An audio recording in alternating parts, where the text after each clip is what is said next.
اب وہ چاروں چور سلطان سے پوچھنے لگے، ہم نے تو اپنا اپنا کمال بیان کر دیا، اب تم بتاؤ تم کیا کمال رکھتے ہو؟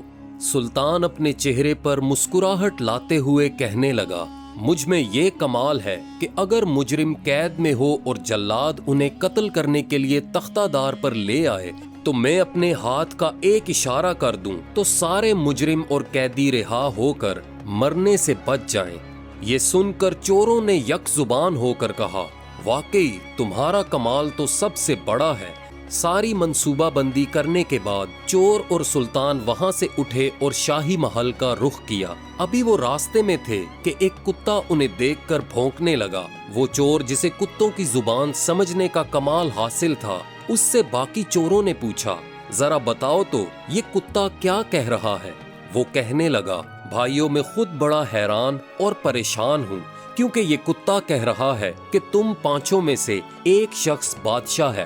یہ سن کر سب ہنسنے لگے اور بولے، بے وقوف کہیں کا، بادشاہ اور ہم میں شاید تمہیں کوئی دھوکہ ہوا ہے یا تم کتوں کی زبان نہیں سمجھتے۔ لگتا ہے جو کمال تمہیں حاصل تھا تم اس میں ناکام ہو گئے۔ ہم تمہاری اور اس کتے کی باتوں میں آ کر اپنا وقت ضائع نہیں کرنا چاہتے۔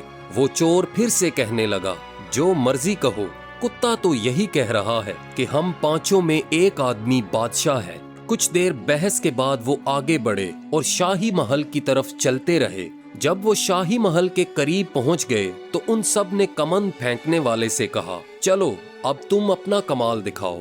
اس نے کمند پھینکی جو محل کے کنگر سے اٹک گئی اور سب کمند کے ذریعے اوپر چڑھ گئے۔ تمام چور اس کی تعریف کیے بنا رہ نہ سکے۔ اب وہ سب محل میں تو پہنچ چکے تھے، لیکن خزانہ کہاں تھا یہ کسی کو معلوم نہ تھا۔